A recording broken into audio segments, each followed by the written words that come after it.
que je t'aime. Sous les projecteurs, il était l'idole des jeunes, le rocker flamboyant qui faisait vibrer des stades entiers. Mais derrière les grilles imposantes d'une maison discrète, cachée au cœur de Marne-la-Coquette, Johnny Hallyday menait une autre vie, plus secrète, plus fragile. Cette demeure, baptisée la Savannah, fut pendant près de 2 décennies le sanctuaire du chanteur.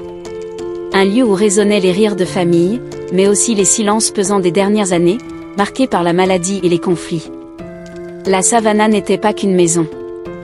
Elle symbolisait un paradoxe, un palais de stars, en même temps, une forteresse contre les regards indiscrets.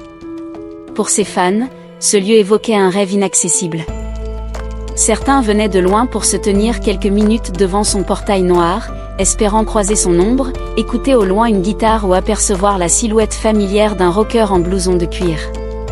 Pour Johnny, elle représentait tantôt un refuge, tantôt une prison dorée. Après sa mort en décembre 2017, Laetitia Hallyday avait promis d'en faire un espace de mémoire, un lieu où l'on viendrait célébrer la légende. Mais en 2025, contre toute attente, la décision de vendre cette propriété a bouleversé les admirateurs. Comment une maison censée incarner l'éternité peut-elle finir sur le marché immobilier? Cette contradiction soulève une question vertigineuse, que reste-t-il vraiment d'une légende? Est-ce les murs d'une villa, les chiffres d'une fortune, ou bien l'émotion qu'il a gravée dans des millions de cœurs? Derrière le mythe, on découvre un homme partagé entre gloire et solitude, richesse et dette, famille et querelle.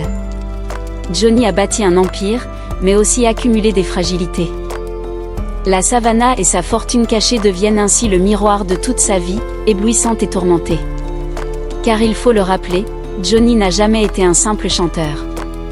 Il fut un phénomène social, un visage affiché à la une, un souffle qui accompagnait la jeunesse et réveillait les générations. Ses concerts étaient des messes, ses disques des fragments de mémoire nationale.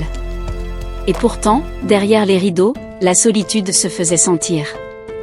Que vaut la gloire quand la maladie frappe? Que reste-t-il des cris d'amour du public quand les querelles familiales déchirent le quotidien? Cette vidéo vous invite à un voyage au-delà des apparences. Nous allons explorer ensemble l'ascension fulgurante de l'idole, l'histoire secrète de sa demeure, les coulisses de sa fortune disputée, les conflits qui ont marqué ses proches, et enfin l'héritage immatériel qui survit à tout. Car Johnny Hallyday n'est pas seulement une voix, un visage ou une fortune, il est une légende vivante dans la mémoire collective. Alors, préparez-vous, derrière les portes closes de la Savannah se cache bien plus qu'un décor de star. C'est là que s'écrit l'une des pages les plus intimes et les plus bouleversantes de l'histoire de Johnny. Et vous, pensez-vous qu'une maison puisse enfermer une légende? Ou que le vrai héritage de Johnny réside ailleurs? Restez avec nous, car la réponse pourrait bien vous surprendre. Johnny Hallyday n'était pas seulement une voix, il était un phénomène, une incarnation de la modernité qui a bouleversé la France d'après-guerre. Quand il monte pour la première fois sur scène à la fin des années 50, le pays est encore marqué par des traditions musicales classiques, où la chanson réaliste et les ballades sentimentales dominent. L'arrivée de ce jeune homme au regard intense, inspiré par le rock américain d'Elvis Presley, fait l'effet d'un séisme culturel. Très vite surnommé « l'idole des jeunes », Johnny devient le symbole d'une génération avide de liberté et d'émancipation. Sa carrière décolle véritablement au début des années 60, avec des tubes comme « Souvenir »,« Souvenir » et « Laisse les filles ». Mais c'est sur scène qu'il impose son style, une énergie brute, des déhanchements électriques, un charisme magnétique. La France découvre alors une forme de spectacle qu'elle n'avait connue qu'à travers les images venues des États-Unis. Johnny apporte le rock'n'roll sur le sol français, l'adapte à sa langue, et offre à toute une jeunesse le sentiment de vivre un moment d'histoire. Dans les années 70, son répertoire s'élargit. Il ne se contente plus d'imiter les standards américains, il crée son propre univers. Des ballades puissantes comme « Que je t'aime » ou « Requiem pour un fou » révèlent sa capacité à mêler intensité vocale et émotion universelle. Johnny devient un interprète hors norme, capable de faire vibrer les foules avec des cris de révolte comme avec des murmures d'amour. Les tournées se multiplient, attirant des centaines de milliers de spectateurs. Son image d'icône se consolide, blouson noir, moto rutilante, regard brûlant. Au fil des décennies, Johnny a traversé plusieurs styles musicaux sans jamais perdre son identité. Du rock dur aux ballades mélancoliques, de la pop aux influences blues, il a toujours su surprendre son public. Dans les années 80, il enchaîne des succès comme « L'envie », hymne générationnel qui témoigne de sa capacité à se renouveler et à rester au cœur de l'actualité musicale. Ses concerts deviennent de véritables événements nationaux, retransmis à la télévision, commentés dans la presse, vécus comme des instants de communion collective. L'une des grandes forces de Johnny fut sa longévité. Là où beaucoup d'idoles des années 60 se sont éteintes ou ont disparu des radars, lui a su se réinventer encore et encore. Dans les années 90, il attire de nouvelles générations de fans grâce à des spectacles grandioses, comme ses concerts au Parc des Princes ou au Stade de France. Ces shows, marqués par une mise en scène spectaculaire, des feux d'artifice et des effets pyrotechniques, montrent à quel point il était déterminé à offrir toujours plus au public. Pour Johnny, chaque concert était un défi, surprendre, émouvoir, dépasser les limites. Mais au-delà des chiffres et des records, c'est son rapport au public qui a forgé sa gloire. Johnny ne chantait pas seulement pour lui-même, il chantait pour des millions de personnes qui se reconnaissaient dans ses paroles et dans sa révolte. Il était le porte-voix des passions, des douleurs et des rêves. Ses ballades parlaient d'amour et de fragilité, ses titres rock exprimaient la rage de vivre et la soif de liberté. En ce sens, il fut bien plus qu'un artiste, il fut le miroir d'une société en mutation, qui passait de la rigueur d'après-guerre à l'effervescence moderne. Sa notoriété dépassa vite les frontières de la France. En Belgique, en Suisse, au Québec, il remplissait aussi des salles, incarnant une francophonie puissante et conquérante. Johnny n'était pas seulement une star nationale, il était l'ambassadeur d'un certain esprit français, mélange de romantisme et de rébellion. Dans les années 2000 et 2010, alors que beaucoup pensaient qu'il ralentirait le rythme, Johnny surprend encore. Il sort de nouveaux albums salués par la critique, collabore avec des artistes plus jeunes, et continue d'enflammer les scènes. Sa voix, marquée par le temps et par les excès, n'a rien perdu de sa puissance. Au contraire, elle gagne en profondeur, en gravité. Chaque note devient un témoignage, chaque concert une victoire contre l'usure du temps. La gloire de Johnny ne se mesure pas seulement en disques vendus plus de 110 millions au total ni en concerts donnés plus de 3000 dans une cinquantaine de pays. Elle se mesure surtout en souvenirs gravés dans la mémoire collective. Qui n'a pas une chanson de Johnny associée à un moment de sa vie? Qui n'a pas vibré, ne serait-ce qu'une fois, à l'écoute de « Quelque chose de Tennessee » ou de « Allumer le feu ». Ce lien intime avec le public explique pourquoi sa disparition, en 2017, a eu l'effet d'un séisme national. Rarement un artiste avait suscité une telle communion. L'émotion fut à la hauteur de la légende. Et pourtant, derrière l'idole triomphante, se dessinait déjà l'ombre d'un homme fatigué, vulnérable, dont la vie privée connaissait des zones d'ombre. Mais cela appartient à une autre partie de ce récit. Ici, retenons surtout l'essentiel, Johnny Hallyday a su transformer sa carrière en un mythe vivant, où chaque chanson, chaque concert, chaque sourire offert au public nourrissait une légende qui dépasse encore aujourd'hui le cadre de la musique. À quelques kilomètres seulement de Paris, dans la commune discrète de Marne-la-Coquette, se trouve une demeure qui a marqué l'histoire intime de Johnny Hallyday, la Savannah. Cette maison, protégée par de hauts murs et entourée de verdure, n'avait rien d'un palais ostentatoire, mais elle représentait un monde à part. Pour Johnny, ce lieu fut à la fois un refuge et une vitrine. C'est ici qu'il vivait ses joies familiales, ses moments de répit, mais aussi ses heures les plus sombres. Lorsque Johnny achète la Savannah au tournant des années 2000, il cherche un havre de paix près de Paris, loin du tumulte médiatique. La propriété devient rapidement un centre névralgique de sa vie personnelle. Avec Laetitia et leurs 2 filles adoptives, Jade et Joy, Johnny retrouve une forme de stabilité familiale. Les anniversaires, les fêtes de fin d'année, les repas partagés, tout cela donnait à la maison une atmosphère de chaleur, bien différente de l'image de star qu'il projetait sur scène. Mais la Savannah était aussi une forteresse. Derrière ses grilles imposantes, Johnny se protégeait des regards indiscrets. Les fans venaient souvent se rassembler devant l'entrée, déposant des fleurs, des lettres ou des photos. Pour eux, cette maison était plus qu'une résidence, elle était un symbole, une matérialisation du rêve d'approcher leur idole. Les habitants du village eux-mêmes voyaient défiler des admirateurs venus de toute la France, parfois de l'étranger, simplement pour apercevoir une fenêtre illuminée ou croiser un membre de la famille. Chaque week-end, des dizaines de curieux s'arrêtaient, transformant les abords de la maison en lieu de pèlerinage spontané. Dans les années 2010, la maison prend une dimension encore plus forte. Johnny, affaibli par la maladie, passe de longs moments à la Savannah. C'est là qu'il se repose entre deux séjours à Los Angeles ou à Saint-Barth. Les murs de la demeure ont été témoins de sa fragilité croissante, mais aussi de sa volonté farouche de rester debout. Laetitia, très présente, s'efforce de transformer la maison en cocon, un espace où Johnny pouvait se sentir protégé.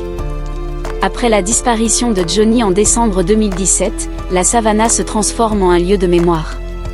Des centaines de fans affluent pour déposer des hommages devant les grilles. Laetitia exprime alors son souhait de préserver la maison comme un sanctuaire, un endroit où l'on pourrait honorer la mémoire de l'idole. L'idée d'en faire un musée circule, on imagine des pièces consacrées à ses costumes de scène, à ses guitares, à ses trophées. Pour beaucoup, la Savannah devait devenir l'équivalent français de Graceland, la demeure d'Elvis Presley. Pourtant, au fil des années, le projet s'estompe. Les frais d'entretien, les charges fiscales et le poids des souvenirs rendent difficile la conservation de la demeure. La maison, autrefois symbole de stabilité, devient un fardeau. Les querelles autour de l'héritage n'arrangent rien. Laetitia, d'abord déterminée à préserver la Savannah, finit par accepter une réalité plus pragmatique, garder la maison n'est plus possible. En 2025, la nouvelle tombe, la Savannah est mise en vente. La décision choque et attriste les fans. Comment un lieu si emblématique, promis à devenir un sanctuaire, peut-il être mis sur le marché? Pour certains, c'est une trahison. Pour d'autres, c'est une nécessité, une manière de tourner la page et d'alléger un héritage trop lourd à porter. Ce choix illustre le paradoxe de Johnny Hallyday, un homme partagé entre grandeur et fragilité, entre gloire publique et intimité blessée. Sa maison reflète ce contraste. Derrière les murs, il était père, mari, ami. Devant les grilles, il restait l'idole inaccessible, observée, admirée, parfois idéalisée. La Savannah incarne à elle seule toute l'ambivalence de Johnny, la star et l'homme, le mythe et la vérité. Aujourd'hui encore, avant même sa vente, la maison attire des curieux. Certains espèrent qu'un futur acquéreur préservera son aura, qu'elle restera liée aux souvenirs de Johnny. D'autres redoutent qu'elle devienne simplement une demeure privée, déconnectée de l'histoire qu'elle porte. Comparée à ses autres résidences, la villa de Saint-Barth, la maison de Los Angeles, la Savannah occupe une place particulière. Elle fut son dernier ancrage en France, le lieu où se croisèrent ses victoires et ses douleurs. Dans tous les cas, la Savannah restera dans l'imaginaire collectif comme le dernier foyer français de la légende. C'est à travers cette maison que l'on comprend mieux la dualité de Johnny, un artiste planétaire, mais un homme en quête d'ancrage. La Savannah fut son port d'attache, son théâtre secret, et désormais son symbole le plus controversé. En suivant le destin de cette demeure, nous entrons plus profondément dans le cœur des paradoxes qui entourent l'héritage de Johnny Hallyday. Et c'est ce fil, entre patrimoine matériel et mémoire collective, que nous allons poursuivre dans la suite de ce récit. Johnny Hallyday, au-delà des paillettes et des concerts gigantesques, a toujours entretenu une relation complexe avec l'argent. Derrière l'image du rocker flamboyant se cachait une réalité faite de fortunes colossales, de dépenses extravagantes, mais aussi de dettes abyssales. Sa fortune, souvent qualifiée de « cachée », intrigue encore aujourd'hui, tant elle mêle richesse matérielle, patrimoine symbolique et querelle familiale. Sa carrière musicale, longue de plus de 50 ans, constitue la première source de revenus. Avec plus de 110 millions de disques vendus et des tournées toujours complètes, Johnny a généré des centaines de millions d'euros. Ses concerts, parfois comparables à ceux des plus grandes stars internationales, rapportaient des sommes astronomiques, des millions en billetterie, des produits dérivés vendus à la sortie des stades, et des droits d'auteur qui continuent encore aujourd'hui de fructifier grâce au streaming. Chaque fois qu'une chanson comme Que je t'aime ou Allumer le feu est diffusée, des royalties tombent. Pourtant, Johnny ne s'est jamais comporté comme un gestionnaire prudent. Sa vie fut marquée par un goût pour le luxe et l'excès. Ses voitures de collection, ses Harley Davidson, ses villas à travers le monde, tout cela coûtait des fortunes. À Los Angeles, il possédait une somptueuse maison à Pacific Palisades, reflet de son attachement à l'Amérique. À Saint-Barth, sa villa Lorada devenait son paradis tropical, lieu de fêtes mémorables et de retraite plus apaisée. Et bien sûr, en France, la Savannah symbolisait ce lien indéfectible avec son pays d'origine. Ses résidences, à elles seules, représentaient plusieurs dizaines de millions d'euros. Mais une fortune ne se résume pas aux murs des maisons. Johnny avait aussi constitué une véritable caverne d'Ali Baba de souvenirs, guitares mythiques offertes par des amis musiciens, costumes de scène scintillants, trophées, disques d'or et d'argent accumulés au fil des décennies. Chacun de ces objets avait une valeur inestimable, autant sur le plan financier que symbolique. Certains ont été estimés à plusieurs centaines de milliers d'euros, tant la rareté et l'aura de Johnny en augmentent la cote. Derrière cet empire se cachait pourtant une fragilité, celle des finances personnelles.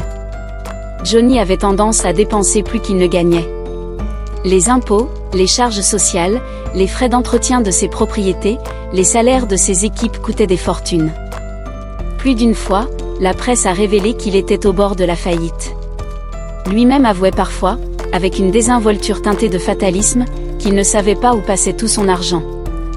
Ses proches racontaient qu'il pouvait dépenser sans compter pour ses amis, offrir des cadeaux extravagants, ou encore organiser des fêtes hors normes. La question de son héritage a ouvert un nouveau chapitre de cette fortune cachée. À sa mort en décembre 2017, Johnny laisse derrière lui un testament rédigé aux États-Unis, dans lequel il désigne Laetitia comme seule héritière. Ce choix provoque un séisme dans la famille. Ses deux aînés, Laura Smet et David Hallyday, contestent ce document devant la justice française, arguant que le droit français interdit de déshériter totalement ses enfants. S'ouvre alors une bataille juridique et médiatique, opposant l'image d'un père généreux à celle d'un homme ayant laissé derrière lui un héritage explosif. Pendant des mois, les journaux détaillent les montants en jeu. On parle de plusieurs dizaines de millions d'euros, de villas, de droits d'auteur. Les uns affirment que Johnny avait dilapidé sa fortune, les autres qu'il avait encore un patrimoine considérable. La vérité se situe sans doute entre les deux. Car si Johnny a beaucoup dépensé, il a aussi généré des revenus colossaux qui continuent aujourd'hui encore d'alimenter ses héritiers. Les droits musicaux constituent une manne régulière, et le catalogue de Johnny reste l'un des plus rentables de la scène française. Laetitia, malgré la tempête, parvient à trouver un accord avec Laura et David en 2020. Mais le mal est fait, l'image de la famille éclatée vient ternir l'aura de l'idole. Pour beaucoup de fans, cette querelle a révélé une autre facette de la fortune cachée, son coût émotionnel. L'argent, au lieu de réunir, avait divisé. Les villas, au lieu de symboliser le bonheur, étaient devenues des enjeux de pouvoir. Au-delà de l'argent et des biens, il existe une autre dimension de la fortune de Johnny, son héritage symbolique. Ses chansons, ses concerts, son aura culturelle sont inestimables. Comment chiffrer l'émotion ressentie par des millions de fans en écoutant quelque chose de Tennessee?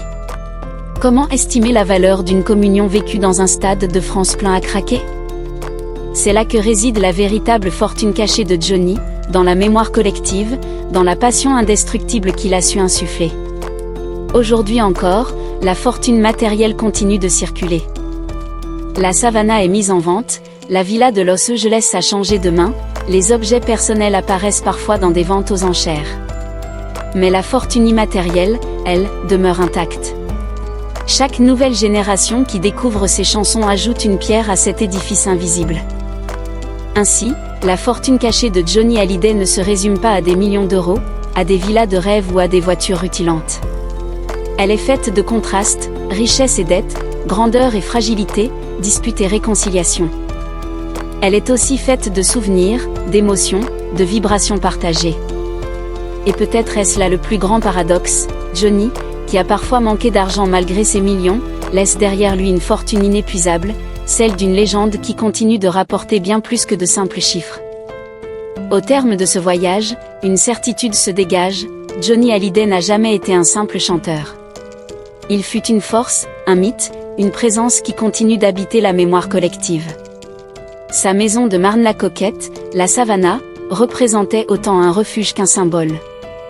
Sa fortune, immense et disputée, révélait les excès et les fragilités d'une vie menée à toute vitesse. Ces querelles familiales rappelaient que, derrière l'icône, il y avait un homme, vulnérable, imparfait. Mais son héritage, lui, dépasse toutes ces contradictions, il appartient désormais au peuple, à l'histoire, à la légende. Johnny, c'est l'éclat des années 60, la puissance brute des stades enflammés, la tendresse inattendue de ses ballades. C'est aussi la voix qui traverse les générations, les souvenirs qui se transmettent de parents à enfants. Aujourd'hui encore, lorsque résonne allumé le feu ou que je t'aime, les cœurs battent plus fort, les regards s'illuminent. Peu d'artistes ont su incarner à ce point une nation entière. Et pourtant, que reste-t-il vraiment? Une maison mise en vente, une fortune partagée, des procès clos. Mais surtout une légende vivante, une flamme qui ne s'éteint pas. Johnny a transformé ses excès, ses douleurs et ses triomphes en une histoire universelle. Tant qu'un fan déposera une fleur sur sa tombe à Saint-Barth, tant qu'un enfant fredonnera l'une de ses chansons, tant qu'un motard fera rugir son moteur en pensant à lui, Johnny sera encore là. Et vous, qu'en pensez-vous? Johnny Hallyday vous manque-t-il? Quelle chanson a marqué votre vie? Pensez-vous que la Savannah aurait dû devenir un musée, ou comprenez-vous la décision de la vendre en 2025? Vos réponses, vos souvenirs et vos émotions sont précieux, partagez-les dans les commentaires. Ensemble, faisons vivre la mémoire de Johnny. Si cette vidéo vous a touché, abonnez-vous à notre chaîne Hollywood Mémoire. Ici, nous explorons les vies, les secrets et les héritages des plus grandes stars françaises et internationales. Activez la cloche pour ne rien manquer, d'autres récits fascinants vous attendent. Johnny disait que sans son public, il n'était rien. Aujourd'hui, c'est à nous de lui rendre cet amour, en continuant de chanter ses chansons, de raconter son histoire, de transmettre son souvenir. Alors restons unis, gardons la flamme, et surtout, n'oublions jamais Johnny Hallyday.